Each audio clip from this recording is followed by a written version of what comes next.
Tagalupa na viral ang mukha. Bip bip bip bip bip. Bumibip bip bip bip bip bip bip bip bip bip bip na ba? Ang lahat. Martian.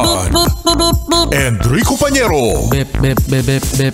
Bip bip bip bip bip bip bip. Bip bip bip bip bip.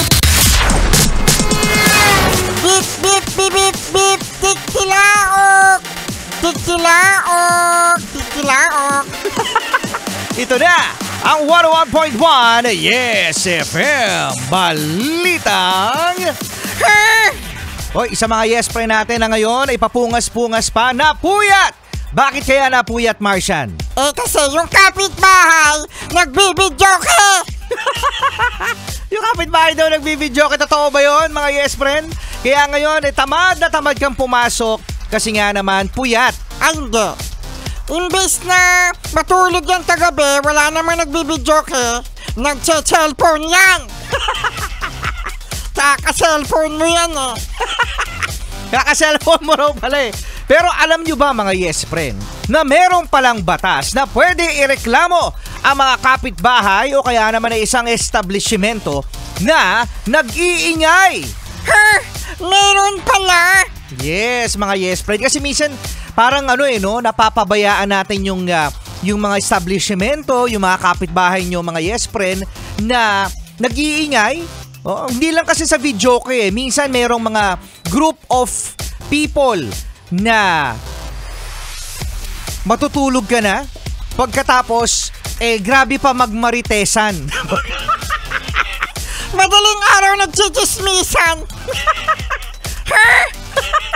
Yung mga ganun pala, Kasi mga yes friend, pwede nyo kasuhan ng tinatawag natin na civil case yung mga kapitbahay o kaya establishmento na nag-iingay ng nuisance. Yan. Ano nga ba ang nuisance, Martian? Ito yung nuisance sabi sa Google. Ginugil.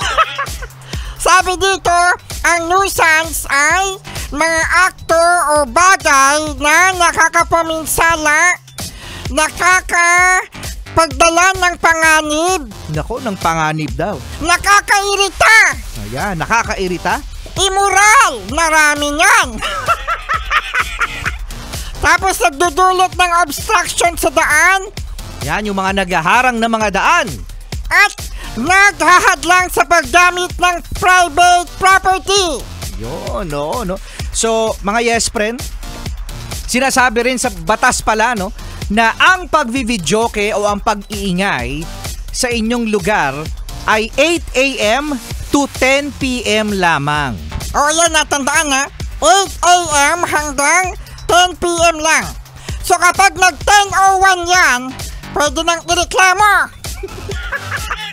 Pwede na daw ireklamo. At meron palang fine, mga yes friend. 1,000 pesos daw pala. Yan, kapag yan ay naireklamo at na-prove na sila ay may ingay talaga. At pwede pa palang makulong, mga yes friend, na hindi lalagpas sa 6 na buwan. Yan. Sa mga kapitbahay natin dyan. Di ba mo pala ireklamo, lalo-lalo na kapag binigyan kayo ng handa. Tignan mo, handa lang pala yung makapagpapatahimik sa'yo. Pag binigyan ka ng pansit, ng chicken, tsaka ng lumpiang Shanghai, at maingay pa sila, huwag mo nireklamo kasi may papood ka naman. At yan ang ating balitang. Ha? Dito pa rin sa Yes, FM! Yes, FM!